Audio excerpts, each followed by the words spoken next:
Hi hello my dear beautiful students, welcome to your favourite channel that is physics in Telugu. ఈరోజు మనము మీ favourite series Arjuna సిరీస్కి సంబంధించిన mechanical properties of solids గురించి discuss చేయబోతున్నాము. Okay, right. So ఇది వచ్చేసి మీకు part 1 అన్నమాట. దీనికి సంబంధించిన పార్ట్ 2 అనేది మనం నెక్స్ట్ క్లాస్లో అయితే చూద్దాము. ఇక్కడ మీకు ఈ పార్ట్ 1లో నేను ఏం ఎక్స్ప్లెయిన్ చేశానంటే దీనికి సంబంధించిన ఈ చాప్టర్కి సంబంధించిన important formulas, concepts, okay, tricks, okay, ఏ కండిషన్లో ఏ ఫార్ములా అప్లై చేయాలి అన్న విషయం అయితే ఈ క్లాస్లో ఎక్స్ప్లెయిన్ చేస్తాను. నెక్స్ట్ క్లాస్లో మీకు ఈ చాప్టర్లో నుంచి వెళ్ళి ఎంసెట్కి సంబంధించిన న్యూమరికల్స్, అంటే ఎంసెట్కి సంబంధించిన ప్యూర్గా పీవైక్యూస్ అనమాట. ఈ అర్జున సిరీస్ గురించి అయితే మీకైతే తెలుసు. దీంట్లో మనం 100% ప్యూర్గా ఎంసెట్ పీవైక్యూస్ చేస్తాము. నెక్స్ట్ జేఈకి సంబంధించిన పీవైక్యూస్ చేస్తాము. ఇంకా నీట్కి సంబంధించిన పీవైక్యూస్ అయితే చేస్తామని మీకైతే తెలుసు కదా, పీవైక్యూస్. ఓకేనా? ఫస్ట్ ఈ క్లాస్లో మనము సమ్మరీ, ఈ చాప్టర్కి సంబంధించిన సమ్మరీ గురించి డిస్కస్ చేద్దాము. నెక్స్ట్ క్లాస్లో ప్యూర్గా న్యూమరికల్స్ అయితే డిస్కస్ చేద్దాం నాన్న. ఓకే, క్లాస్ అయిపోగానే దీంట్లో ఉన్న ఫార్ములాస్ అన్నీ కూడా మంచిగా రాసుకోండి, బై హార్ట్ చేయండి. నెక్స్ట్ వీడియోలో ఏ విధంగా అయితే మనం క్వశ్చన్ సాల్వ్ చేస్తామో అప్పుడు మీరు వీడియో పౌజ్ చేసి ప్రతి ఒక్క క్వశ్చన్ ట్రై చేయండి నాన్న, సరేనా? రైట్. సో టైం ఏం వేస్ట్ చేయకుండా క్లాస్ అనేది స్టార్ట్ చేద్దాం. ఓకేనా? ఎస్ నాన్న. సో ఇంకో విషయము, అర్జున సిరీస్ యొక్క ఉద్దేశం మీకైతే అందరికీ తెలుసు. ఇది ఈ చాప్టర్ వచ్చేసి మీ కాలేజ్లో కానీ, ఇన్స్టిట్యూషన్లో కానీ, ట్యూషన్ సెంటర్లో కానీ, ఎక్కడో కానీ అయిపోయే ఉంటుంది కదా. మీరు కూడా ప్రిపేర్ అయ్యే ఉంటారు, అంటే మీరు ఎన్నో న్యూమరికల్ కూడా సాల్వ్ చేసే ఉంటారు, ఎగ్జామ్లు కూడా రాసే ఉంటారు కదా. రైట్. సో సార్ నాకు ఇప్పుడు వన్ టైప్ ఆఫ్ ఒక రివిజన్ కావాలి సార్ అని అనుకునే వాళ్ళకు ఈ అర్జున సిరీస్ అనేది యూస్ఫుల్ అవుతుంది. ఓకే, ఎక్కువగా 12th అయిపోయిన పిల్లలకు, ఇంకా రిపీటర్స్కి అయితే హెవీ అంటే హెవీగా యూజ్ అవుతుంది. ఎందుకంటే ఆల్రెడీ మొత్తం నేర్చుకునే ఉన్నారు కాబట్టి వాళ్ళకు ఒక వన్ టైప్ ఆఫ్ రివిజన్ కావాలి కాబట్టి. సో ఇదైతే వాళ్ళకు మంచి హెల్ప్ఫుల్ అవుతుంది. ఓకే, ఈవెన్ 11th ఉన్న స్టూడెంట్స్ చాప్టర్ కనుక మీ కాలేజ్లో అయిపోతే మీకు కూడా హెల్ప్ఫుల్ అవుతుంది. ఓకేనా? రైట్ నాన్న. సో చూడండి, ఫస్ట్ దీనిలో ఏంటంటే రిజిడ్ బాడీ. సింపుల్గా చెప్పాలంటే ఈ రిజిడ్ బాడీ అంటే ఒక స్ట్రాంగ్ బాడీ అన్నమాట. ఓకే, అయితే దీని యొక్క డెఫినేషన్ ఏంది? ఎప్పుడైనా కానీ ఒక ఆబ్జెక్ట్ పైన మనం ఫోర్స్ అప్లై చేస్తే దాని యొక్క షేప్ అండ్ సైజ్ అనేది చేంజ్ కాలేదనుకోండి, అటువంటి బాడీస్ని మనము రిజిడ్ బాడీస్ అని అంటాం నాన్న. ఓకేనా? రైట్. సో చూడండి, ఇక్కడైతే నేను మీకు డీటెయిల్గా అయితే ఎక్స్ప్లెయిన్ చేయలేను. మీకు ఇంకా డీటెయిల్గా ఎక్స్ప్లెనేషన్ కావాలి సార్ అని అనుకుంటే కనుక, సో మీకైతే మన ద్రోణ సిరీస్ అయితే ఉంది. ద్రోణ సిరీస్లో డీటెయిల్గా ఉంది. Okay, point to point explanation అయితే అక్కడ ఉన్నది. అక్కడ నుంచి మీరు డీటెయిల్గా నేర్చుకొని న్యూమరికల్స్ అనేది సాల్వ్ చేయొచ్చు. ఓకే, బెటర్ మీరు ద్రోణ సిరీస్ చూసి ఈ వీడియోస్ చూడండి, ఇంకా సూపర్ అంటే సూపర్గా అర్థమైపోతుంది. ఓకేనా? రైట్ నాన్న. సో ఇది వచ్చేసి ఒక రాయి తీసుకుందాము. ఈ రాయి పైన నేను ఫోర్స్ అయితే అప్లై చేసినాను. ఫోర్స్ అప్లై చేస్తే దీని యొక్క షేప్ అండ్ సైజ్ చేంజ్ అవుతుందా? ఓకే, చేంజ్ కాదు. రాయి గట్టి ఉంటుంది సార్, స్ట్రాంగ్ బాడీ కదా. షేప్ అండ్ సైజ్ అయితే చేంజ్ అయితే కాదు, అవునా? అటువంటి బాడీస్లను మనము రిజిడ్ బాడీస్ అని చెప్పేసి అని అంటాము. ఓకే, స్పంజ్ తీసుకుంటే చేంజ్ అవుతుంది కదా, షేప్ అండ్ సైజ్ అయితే చేంజ్ అయిపోతుంది. అంటే అదొక నార్మల్ బాడీ అన్నట్టు. అట్లా ఇక మనం యూనివర్స్లో చూసుకుంటే కనుక there is no perfectly rigid body in the universe. ఏదో ఒక ఫోర్స్కి ఖచ్చితంగా ఆ బాడీ యొక్క షేప్ అండ్ సైజ్ అనేది చేంజ్ అవుతుంది నాన్న. ఇక డీఫార్మింగ్ ఫోర్స్ అని అంటే ఏంటంటే, ఇంతకుముందు ఒక బాడీ పైన, ఒక రాయి పైన మనం ఫోర్స్ అప్లై చేస్తున్నాం కదా, ఆ అప్లై చేసే ఫోర్స్ని అప్లైడ్ ఫోర్స్ అంటున్నాం కదా. ఆ అప్లైడ్ ఫోర్స్ని మనం ఇప్పుడు ఏమనాలి అంటే డీఫార్మింగ్ ఫోర్స్ అని చెప్పేసి అని అనాలి. ఓకేనా? మనం ఎప్పుడైతే ఒక బాడీ పైన లేదా ఒక రాయి పైన డీఫార్మింగ్ ఫోర్స్ అంటే మనం అప్లై చేసే ఫోర్స్ని డీఫార్మింగ్ ఫోర్స్ అని అంటాం. Okay, right. సో అప్లై చేయగానే దానికి షేప్ అండ్ సైజ్ అనేది చేంజ్ అయిపోయింది చూడండి. అంటే ఇది ఒక స్పంజ్ తీసుకోండి. ఓకే, ఇక్కడ షేప్ అండ్ సైజ్ అయితే చేంజ్ అయిపోయింది. అంటే మనం డీఫార్మింగ్ ఫోర్స్ అనేది అప్లై చేసినాం కాబట్టి షేప్ అండ్ సైజ్ అనేది చేంజ్ అయిపోయింది. ఓకేనా. Next, restoring force. ఎప్పుడైతే మనం అప్లై చేసిన ఫోర్స్ని తీసేస్తామో అప్పుడు ఏమవుతుంది అంటే మనము ఎప్పుడైతే డీఫార్మింగ్ ఫోర్స్ అంటే ఏంటి, అప్లైడ్ ఫోర్స్ కదా. ఎప్పుడైతే మనం డీఫార్మింగ్ ఫోర్స్ని తీసేస్తామో అప్పుడు ఏమవుతుంది, ఆ బాడీ యొక్క షేప్ అండ్ సైజ్ అనేది చేంజ్ అయిపోతుంది. ఓకేనా. ఫోర్స్ అప్లై చేసినప్పుడు ఇట్లా అయిపోయింది ఉండే, ఫోర్స్ తీసేసేయంగానే ఇట్లా అయింది. అంటే స్పంజ్ తీసుకోండి, బెస్ట్ ఎగ్జాంపుల్ మీకు స్పంజ్ అన్నట్టు. స్పంజ్ పైన ఫోర్స్ అప్లై చేస్తే ఇట్లా అవుతుంది, తీసేస్తే మంచిగా తన షేప్ తనకైతే వచ్చేస్తుంది. ఇది దేని ద్వారా వస్తుంది అని అంటే లోపల ఉన్న ఫోర్సెస్, ఇంటర్నల్ ఫోర్సెస్ ద్వారా ఈ విధంగా తన షేప్ అండ్ సైజ్ని అయితే మళ్ళీ రీగెయిన్ అయిందనమాట. సో ఇటువంటి ఫోర్సెస్ని ఏమంటాం, రీస్టోరింగ్ ఫోర్సెస్ అని చెప్పేసి అని అంటాం నాన్న. ఓకేనా, రైట్. సో ఎప్పుడైనా కానీ గుర్తుపెట్టుకోండి, ఇది గోడ, ఇక్కడైతే ఒక వైర్ అయితే ఉన్నది, మీరేమో ఇటు ఫోర్స్ అయితే అప్లై చేసినారు. ఓకే, అప్లై చేస్తే అంటే వైర్ ని లాగితే అది సాగుతుంది కదా, కొంచెం అన్నా కానీ సాగుతుందా లేదా, రైట్. సో ఆ సాగిన లెంత్ ని ఏమంటామంటే చేంజ్ ఇన్ లెంత్ అని అంటాం. ఓకే, కొంచెం లెంత్ అనేది ఇంక్రీజ్ అవుతుంది కదా, ఆ లెంత్ ని ఏమంటాం మనము, ఎలాంగేషన్ అని చెప్పేసి కూడా అంటాము, లేదా ఇంక్రీజ్ ఇన్ లెంత్ అని చెప్పేసి అయితే అని అంటాం నాన్న. Okay, right. సో ఎప్పుడైతే మనము ఈ విధంగా లాగుతామో, సార్ ఇది మోషన్లోకి అయితే వచ్చింది కదా, మోషన్లోకి వచ్చింది కదా, అంటే ఇది యాక్సిలరేటెడ్ మోషన్ ఉంటుందా అంటే ఉండదు. గుర్తుపెట్టుకోండి, it is not the accelerated motion. మీరు ఏ ఫోర్స్తో అయితే అప్లై చేస్తున్నారో ఇంటర్నల్లో కూడా, ఓకే, ఇది ఇంటర్నల్ ఫోర్సెస్, రీస్టోరింగ్ ఫోర్సెస్ రాస్తున్నాను, రీస్టోరింగ్ ఫోర్సెస్తో సమానమై ఉంటుంది. ఓకే, మీరు అప్లై చేసే ఫోర్స్ రీస్టోరింగ్ ఫోర్స్ అనేది ఈక్వల్గా ఉంటుంది నాన్న. ఓకే, అయితే ఎప్పుడైనా కానీ అంటే ఈ చాప్టర్లో మెయిన్గా సాలిడ్స్ గురించే మనం చదువుతాం కాబట్టి సాగుతాయి అన్నమాట. అంటే మెయిన్గా వైర్సే నాన్న.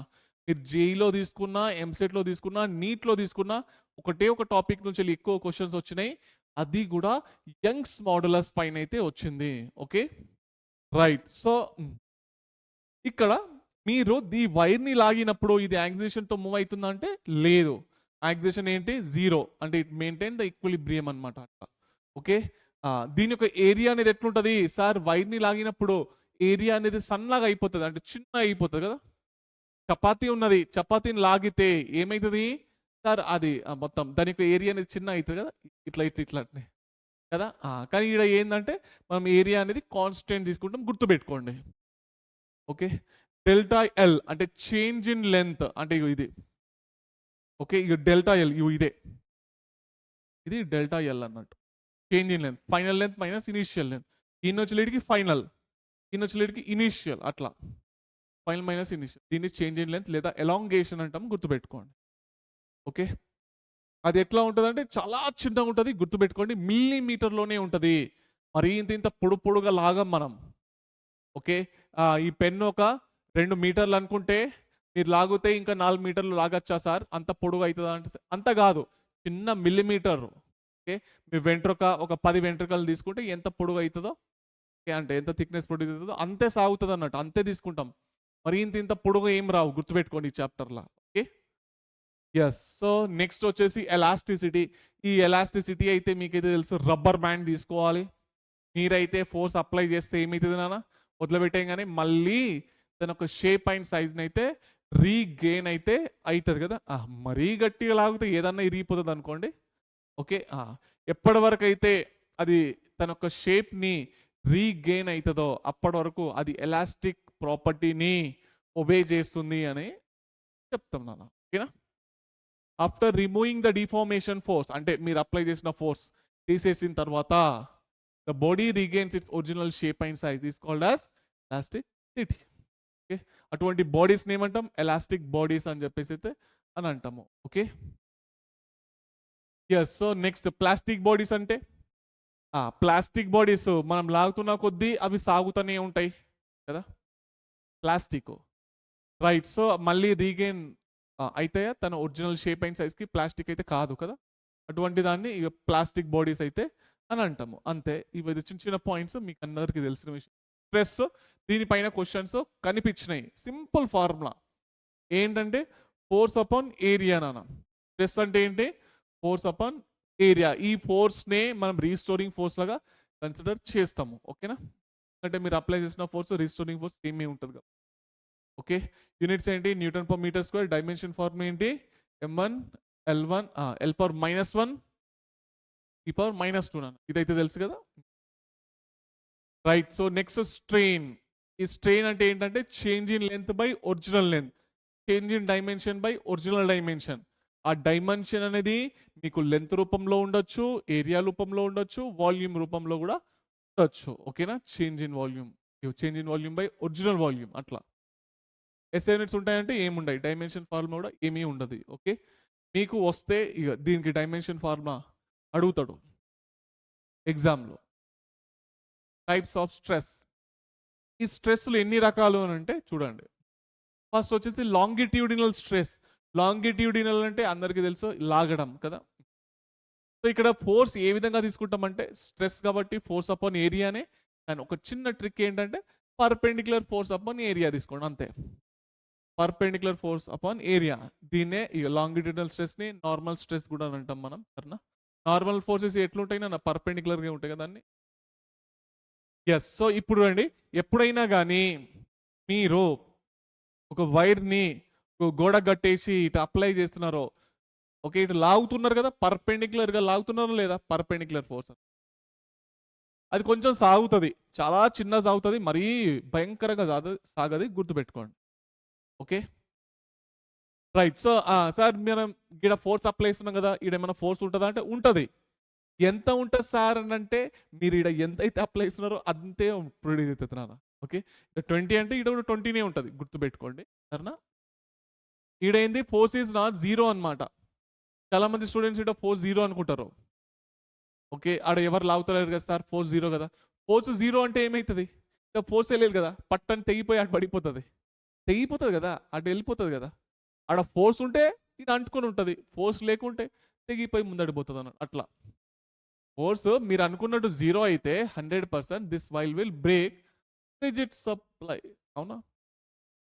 ఇక్కడ నుంచి క్లియరేనా? మీరు అప్లై చేసి చాలా అంటే చాలా simple chapter, easy chapter, scoring chapter, గుర్తుపెట్టుకోండి. Dead easy. Okay. Right. Next types of స్ట్రెస్లోనే ఈ లాంగిట్యూడినల్ స్ట్రెస్లో రెండు అయితే ఉన్నాయి మనకు. టెన్జైల్ స్ట్రెస్, ఒకటేమో కంప్రెసివ్ స్ట్రెస్.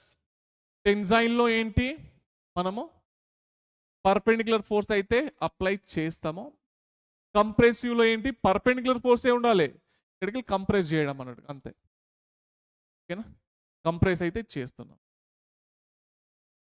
ఓకేనా? ఇది స్ట్రెస్.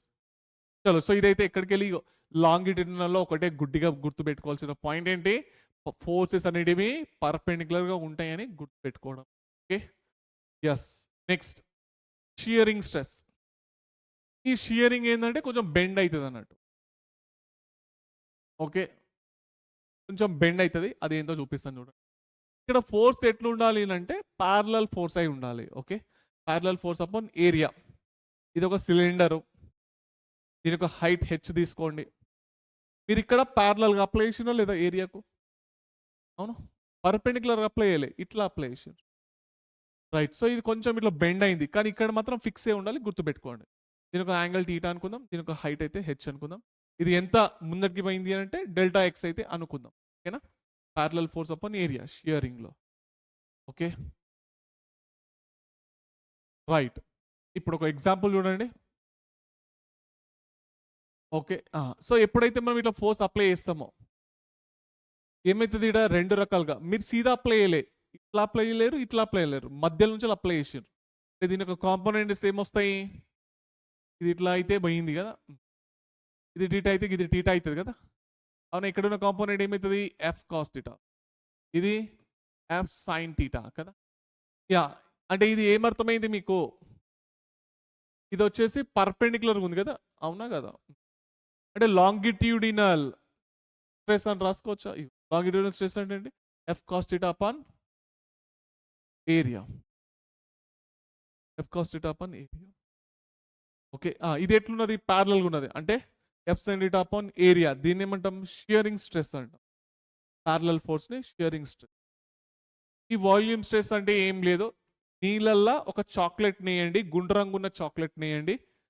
ఓకే, కొంచెంసేపటికి ఏమవుతుంది? చిన్నగా అయిపోతుంది కదా చాక్లెట్. దానిపైన ఒక ఇట్లా ప్రెషర్ అయితే పడుతున్నది అన్నట్టు, స్ట్రెస్ దానిపైన పడుతున్నది. Okay, perpendicular force upon area. పడి పడి పడి పడి ఈ చాక్లెట్ చిన్న అయిపోతుంది అనమాట. ఓకే, మీరైతే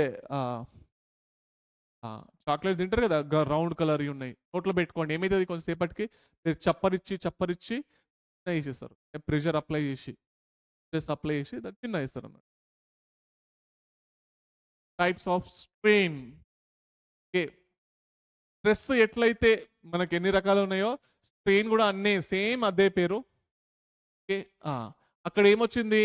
స్ట్రెస్లా లాంగిట్యూడినల్ స్ట్రెస్ వచ్చిందా? స్ట్రెస్ తీసేసి స్ట్రెయిన్ పెట్టండి అంతే, ఇంకేం లేదు. దాని ఫార్ములా ఏంటి? General formula change in length by original length. అవే డయాగ్రామ్లు అవే కనిపిస్తుంది. అవునా? కొత్తగా ఏం లేదు, కొత్తగా ఏం లేదు. చాలా తక్కువ ఫార్ములాలు ఉన్నాయి, ఈజీగా స్కోర్ చేసుకోవచ్చు లాంగిట్యూడినల్ స్ట్రెస్లో. ఓకే, సారీ, లాంగిట్యూడినల్ స్ట్రెయిన్లో ఇదేంటి? Tensile strain. Tensile strain. ఇదేంటి? Compressive strain.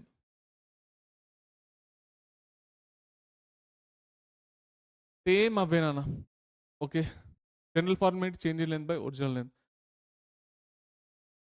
Okay, shearing strain. ఇక్కడ ఏంటంటే కొంచెం బెండ్ అవుతుంది అని చెప్పేసి అన్నా కదా. ఇక్కడ ఏంటంటే ఈ టీటా తోట అయితే ఇండికేట్ చేస్తాము, ఇది ట్యాన్ టీటా లాగా అయితే తీసుకుంటాము. ట్యాన్ టీటా ఈక్వల్ ఏంటి? Opposite by adjacent, delta X by H. ఇక ట్యాన్ టీటా అనేది చాలా చిన్న ఉంటుంది కాబట్టి దాన్ని టీటా లాగా కన్సిడర్ చేస్తాము. Theta equal delta X by H అయితే వచ్చింది అంతే. Okay, volume strain. పెద్ద ఉన్న చాక్లెట్ కొద్దిసేపటికి నీళ్ళ లోపల ఏమవుతుంది? చిన్న అయిపోతుంది కదా. వాల్యూమ్ తగ్గిందా లేదా? వాల్యూమ్ తగ్గింది కాబట్టి ఇక్కడ మైనస్ తోటి అయితే చేస్తున్నాం. ఓకే, నెక్స్ట్ హుక్స్ లా. ఈ హుక్స్ లా అయితే అందరికీ తెలుసు, విత్ ఇన్ ఎలాస్టిక్ లిమిట్ లోపలనే ఇది జరిగేది. ఏంది? ఎలాస్టిక్ లిమిట్ లోపల, విత్ ఇన్ ఎలాస్టిక్ లిమిట్ ఏంటంటే stress is directly proportional to strain అనమాట. ఎలాస్టిక్ లిమిట్లో అయితే ఉండాలి, ఉంటే stress is directly proportional to strain అన్నట్టు. ఈ ప్రపోర్షనల్ సింబల్ తీసేస్తే కాన్స్టెంట్ వస్తుంది. ఆ కాన్స్టెంట్ పేరే ఏమంటాం? మాడ్యులస్ ఆఫ్ ఎలాస్టిసిటీ అని అంటాము. Okay, stress by strain. SI units ఇది, డైమెన్షన్ ఫార్ములా ఇది. ఓకేనా? రైట్. ఇక స్ట్రెస్కి స్ట్రెయిన్కి మధ్యలో ఉన్న గ్రాఫ్ ఎట్లా వస్తుంది? స్ట్రేట్ లైన్ అయితే వస్తుంది. గ్రాఫ్కి సంబంధించిన క్వశ్చన్స్ అయితే అడిగినాడు, జాగ్రత్తగా అయితే చూసుకోండి. ఓకే, ఇలా స్లోప్ ఏమవుతుంది? మాడ్యులస్ ఆఫ్ ఎలాస్టిసిటీ అవుతుంది. అవునా? మీకైతే బేసిక్ మ్యాథమెటిక్స్లో నేను గ్రాఫ్కి సంబంధించిన అన్ని ట్రిక్స్ అయితే ఎక్స్ప్లెయిన్ చేసినాను. ఒక్కసారి మీరు ద్రోణ సిరీస్ అయితే చూడండి. ఓకే, లే సార్ ద్రోణ సిరీస్లో రికార్డింగ్ ఉన్నాయి, నాకు ఏమైనా డౌట్స్ ఉంటే ఎట్లా అడగాలి సార్ అని అంటే కనుక మన పెయిడ్ బ్యాచెస్ అయితే ఉన్నాయి, లైవ్ క్లాసెస్ జరుగుతాయి, అక్కడ మీరు లైవ్లో డౌట్స్ కూడా మీరు అడగొచ్చు. ఓకే, ఆ లైవ్ క్లాసెస్ మిస్ అయినా రికార్డింగ్ క్లాసెస్ అయితే మీరు వినొచ్చు. ఓకేనా? రైట్. సో అక్కడ కావాలంటే అక్కడ తీసుకోండి, లేదు సార్ ఫ్రీగానే చూసుకుంటాను సార్ అంటే ద్రోణ సిరీస్ చూడండి. Right. So types of modulus of elasticity. First ఏంటి? Young's modulus. ఇక మెయిన్గా దీనిపైన క్వశ్చన్లు అయితే వచ్చినాయి, ఫార్ములా బయాట్ చేయండి అంతే, ఇంకేం లేదు. అన్ని రిలేషన్షిప్ బేస్డ్ క్వశ్చన్సే. F upon A, longitudinal strain అంటే change in length by original length. మొత్తానికి ఫార్ములా ఏమైంది? ఇదైంది. దీనిపైన ఎక్కువగా రిలేషన్షిప్ బేస్డ్ క్వశ్చన్సే వచ్చినాయి. యంగ్స్ మాడ్యులస్ ఏది? నేచర్ ఆఫ్ మెటీరియల్ పైన ఆధారపడుతుంది. Okay, y depends only on nature of material and temperature. Young's modulus is inversely proportional to temperature. Okay, rigidity modulus, rigidity modulus. Okay, ఎక్కువ క్వశ్చన్లు యంగ్స్ మాడ్యులస్ పైననే వచ్చినాయి. Okay, మీరు రేపు మనం సాల్వ్ చేస్తాం కదా నెక్స్ట్ క్లాస్లో, అన్ని యంగ్స్ మాడ్యులసే, వేరేది ఏది రాలేదు. 90% యంగ్స్ మాడ్యులస్, 10% వేరే టాపిక్స్ అన్నట్టు అట్లా. రిజిడిటీ మాడ్యులస్ వచ్చేసి shearing stress by shearing strain. ఇది నీటా తోటి అయితే ఇండికేట్ చేస్తాము. షియరింగ్ స్ట్రెస్ అంటే ఫోర్స్ అపాన్ ఏరియా, ఫోర్స్ ఎట్లుండాలి, ప్యారలల్ ఫోర్స్ అయి ఉండాలి. ఓకే, ఈడ టీటాకి టీటా అయితే రాసేసిన. టీటా ఫార్ములా తెలుసు కదా, డెల్టా ఎక్స్ బై హెచ్ అన్నట్టు సబ్స్టిట్యూట్ చేసినాను. Okay, so types of modulus of elasticity. ఇక నెక్స్ట్ ఇంకోటి ఏది, bulk modulus. Young's modulus, rigidity modulus, bulk modulus. Okay, ఇక్కడ volume stress by volume strain. Stress formula తెలుసు కదా, ఫోర్స్ అపాన్ ఏరియానే. Okay, ఇది change in volume by original volume. Volume strain అంటే ఫార్ములాలో అయితే సబ్స్టిట్యూట్ చేసేసినాను. ఓకే, ఇక్కడ force is equal to force upon area ఇక్కడ ఉంది కదా, ఫోర్స్ ఫోర్స్ అపాన్ ఏరియా అని మనం ప్రెషర్ కూడా రాసుకోవచ్చు. కేస్ నీళ్ళ లోపల మీరు కనుక కన్సిడర్ చేస్తే ఈ ప్రెషర్ వచ్చేసి అంటే డెప్త్లో ఉన్నప్పుడు రో జిహెచ్ అయితే ప్రెషర్ అయితే ఉంటుంది. ఓకే, ఎప్పుడన్నా మీకు వచ్చింది అనుకోండి డెన్సిటీ కానీ జీ వాల్యూ హెచ్ వాల్యూ ఇట్లా ఇస్తే ఫార్ములా అయితే వాడండి. Okay, next Young's models of elasticity. ఈ ఫార్ములా అయితే ఒకటి గుర్తుపెట్టుకోండి. Wires connected in series. ఒక రెండు వైర్లు వేరే వేరే యంగ్స్ మోడల్స్ ఉన్నాయి, ఇవి సిరీస్లో అయితే కనెక్ట్ చేయబడి ఉన్నాయి. అయితే క్వశ్చన్లో ఏం కనుక్కోండి అని అంటాడంటే దీని యొక్క వై ఎఫెక్టివ్ ఏమవుతుంది కనుక్కోండి అని అంటాడు. ఓకే, ఎప్పుడైనా కానీ సిరీస్లో కనెక్ట్ చేయబడ్డప్పుడు దాని యొక్క ఏరియా అనేది కాన్స్టెంట్ ఉంటుంది, లెంత్ అనేది డబుల్ అవుతుంది. వై ఎఫెక్టివ్కి ట్రిక్ డైరెక్ట్ క్వశ్చన్ అడుగుతాడు. ఓకే, ప్యారలల్లో ఉంటే కనుక అప్పుడు ఏరియా అనేది డబుల్ అవుతుంది, లెంత్ అనేది కాన్స్టెంట్ అవుతుంది. అప్పుడు మీరు ఈ ఫార్ములా అయితే వాడాలి. ఈ ఫార్ములా ఎట్లా వచ్చింది గుర్తొచ్చిందా? ఓకే, ఇది టైం అనేది సేమ్ ఉన్నప్పుడు ఒక కారు ఈయనొచ్చి లీడ్కి ఫస్ట్ హాఫ్ ఆఫ్ ద టైంలో V1 స్పీడ్తో పోయింది, నెక్స్ట్ హాఫ్ ఆఫ్ ద టైంలో V2 స్పీడ్తో పోయింది. దీని యొక్క యావరేజ్ స్పీడ్ ఎంత ఏంటన్నా V1 + V2/2 కదా, అవునా? సేమ్ అట్లా 1D డైమెన్షన్లో ఇది ఎట్లా ఉన్నది, ఇది డిస్టెన్స్ సేమ్ అనమాట కదా, 1 డైమెన్షన్. ఒక కార్ అనేది first half of the distance V1 అనే స్పీడ్తో పోయింది, next half of the distance V2 అనే స్పీడ్తో పోయింది. దీని ఒక V యావరేజ్ ఏమవుతుంది కనుక్కోండి అని అంటే ఏం రాస్తుండే, ఇట్లా రాస్తుండే కదా. ఇక్కడ రెండు వెలాసిటీలు ఉన్నాయి కాబట్టి రెండు రాసిన 2/V average equal to 1/V1 + 1/V2. అట్లా ట్రిక్ అన్నట్టు మీకు గుర్తుపెట్టుకోవడానికి, కంపేర్ చేసుకుంటే ఎక్స్ప్లెయిన్ చేస్తాం. Okay, right. సో ఎప్పుడైనా కానీ మీకు ఒక వైర్ పైన ఇట్లా ఆపోజిట్ డైరెక్షన్లో ఫోర్సెస్ అయితే అప్లై చేసిండు అనుకోండి, అప్పుడు మీరు వేరే వేరే ఫోర్స్ ఉన్నా ఏది ఉన్నా కానీ ఓకే ఎక్కడికి వెళ్ళి F1 + F2/2 రాయాలి. యంగ్స్ మోడల్స్ అనుకోండి అంటాడు, చెప్తా చూడండి. ఇగో చేంజ్ ఇన్ లెంత్ కనుక్కోవడానికి ఇది ఫార్ములా తెలుసు కదా, జనరల్ ఫార్ములా. ఇలా change in length equal F × L / A × Y ఇది తెలుసు. ఫోర్స్ ప్లేస్లో ఏం రాయాలంటే F1 + F2/2 రాయాలి అంతే. ఓకే, ఆపోజిట్ డైరెక్షన్లో ఉంటే ప్లస్ రాయండి, సేమ్ డైరెక్షన్లో ఉంటే మైనస్ చేయండి, ఏది పెద్దగా ఉంటే అది ఫస్ట్ రాయండి అంతే. ఓకే, దీనికి సంబంధించిన క్వశ్చన్ కూడా మీకు ఎలాస్టిక్ పొటెన్షియల్ ఎనర్జీ ఒక స్ప్రింగ్లో కూడా, ఒక స్ప్రింగ్లో మనకి ఎలాస్టిక్ పొటెన్షియల్ ఎనర్జీ ఎట్లయితే స్టోర్ అవుతుందో వైర్లో కూడా పొటెన్షియల్ ఎనర్జీ అనేది కొంచెం స్టోర్ అవుతుంది. దానికి సంబంధించిన ఫార్మ్ ఏంటంటే స్ప్రింగ్లో ఇది కదా ½kx², అవునా? ఇది స్ప్రింగ్లో, కానీ ఈడ మాత్రం ఈ చాప్టర్లో మాత్రం ఇది అన్నట్టు ½ F × dl గుర్తుపెట్టుకోవాలి. ఆ potential energy per unit volume ఏమొస్తుందంటే ½ × స్ట్రెస్ × స్ట్రెయిన్. ఓకే, స్ట్రెస్ రూపంలో రాయండి అంటే ½ × Y × strain². ఆ స్ట్రెస్ రూపంలో రాయాలంటే ఇది, స్ట్రెయిన్ రూపంలో రాయాలంటే ఇది. పొటెన్షియల్ ఎనర్జీ పర్ యూనిట్ వాల్యూమ్లో ఫార్ములా గుర్తుపెట్టుకోండి అన్న సరిపోతుంది, ఇంకేం లేదు. ఓకే, ఇది మాత్రం మీరు గుర్తుపెట్టుకోవాలి. ఇవి వీటి మధ్యలో ఉన్న ట్రిక్ ఏంటంటే ఇది రిలేషన్షిప్స్. యంగ్స్ మోడలర్స్కి బల్క్ మోడలర్స్ని K తోటి ఇండికేట్ చేస్తున్నాను. ఓకే, ఇక కొన్ని బుక్లలో B కూడా ఉన్నది, మీ ఇష్టం. క్వశ్చన్లు అయితే మెన్షన్ చేస్తాడు B అంటే బల్క్ మోడలర్స్ తీసుకోండి, లేదా K అంటే బల్క్ మోడలర్స్ లాగా తీసుకోండి అని. Okay, right. సో ఇవైతే గుర్తుపెట్టుకోండి. ఇగో సిగ్మా అంటే పాయిజన్స్ రేషియో, K అంటే బల్క్ మోడలర్స్, నీటా అంటే modulus of rigidity or rigidity modulus, Y అంటే యంగ్స్ మోడలస్. ఇదైతే మీకు తెలుసు. Okay, wires connected in series అయితే ఇది, ప్యారలల్ అయితే ఇది, ఇప్పుడైతే డిస్కస్ చేసినాం కదా. బ్రేకింగ్ స్ట్రెస్ దీనిపైన అయితే క్వశ్చన్స్ ఇస్తాడు. Okay, breaking stress or ultimate stress or maximum stress ఏంది అంటే, స్ట్రెస్ అంటే ఏంటి, ఫోర్స్ అపాన్ ఏరియా కదా, మాక్సిమం ఫోర్స్ అపాన్ ఏరియా అంతే, ఇంకేం లేదు. కంప్రెసిబిలిటీ అని అంటే రెసిప్రోకల్ ఆఫ్ బల్క్ మాడ్యులస్, ఇది ఒకటి గుర్తుపెట్టుకోండి. Okay, breaking stress doesn't depends upon force and area, దానిపైన డిపెండ్ కాదు, గుర్తుపెట్టుకోండి. Okay, depends upon nature of material and temperature పైననే ఆధారపడుతుంది, ఇన్వర్స్లీ ప్రొపోర్షనల్ ఉన్నది. ఓకే, టెంపరేచర్తో. ఎస్, సో పాయిజన్స్ రేషియో ఇదేంటంటే lateral strain by longitudinal strain అన్నమాట. ఎప్పుడైతే మనం ఈ వైట్ నీటిని లాగుతామో ఓకే, దాని యొక్క లెంత్ అయితే పెరుగుతుంది, డెల్టా ఎల్ అనుకుందాం. లెంత్ పెరిగిన లెంత్ ఎంత, డెల్టా ఎల్. కొంచెం ఇది సన్నగా అవుతుంది కదా, అంటే ఇది డెల్టా ఆర్ అంటాం అన్నట్టు, దీన్ని డెల్టా ఆర్. కొంచెం ఇది చేంజ్ చేస్తున్న రేడియస్లో lateral strain by longitudinal strain. Longitudinal strain అయితే తెలుసు delta L by L. Lateral strain అంటే ఇది, ఓకేనా, కొంచెం సన్నగా అవుతుంది కదా, ఇది ఎంత సన్నగా అయింది అది డెల్టా ఆర్ తోటి ఇండికేట్ చేస్తాం, ఓకేనా. ఆర్ సో ఇది చూడండి, ఈడైతే ఎట్లన్నా కానీ ఆర్ అని తగ్గుతుంది కదా, రేడియస్ తగ్గుతుంది, ఎట్లా నెగిటివ్లోనే వస్తుంది. రైట్, ఇప్పుడు to calculate the natural length. So ఇప్పుడు ఇది కూడా క్వశ్చన్లో అడిగిండు, ప్రీవియస్ ఇయర్ క్వశ్చన్. ఏంటంటే ఒక వైర్ యొక్క ఒరిజినల్ లెంత్ ఎల్ నాట్ అనుకుందాం. వైర్ యొక్క ఒరిజినల్ లెంత్ ఎల్ నాట్ అయితే దీన్ని నేను లాగిన అంటే ఫోర్స్ అప్లై చేసిన, అంటే టెన్షన్ అప్లై చేసిన, ఇగో అప్పుడు కొంచెం పెరుగుతుంది కదా, ఫోర్స్ అప్లై చేసిన కూడా కొంచెం పొడుగైందా లేదా. రైట్, సో L1 అనే లెంత్ T1 అనే టెన్షన్ అప్లై చేసినప్పుడు ఉండే, L2 అనే లెంత్ T2 అనే టెన్షన్ అప్లై చేసినప్పుడు ఉండే. అయితే దీని యొక్క ఒరిజినల్ లెంత్ కనుక్కోండి అని అంటే ఇది ట్రిక్, క్రాస్ మల్టిప్లికేషన్ చేసుకోండి.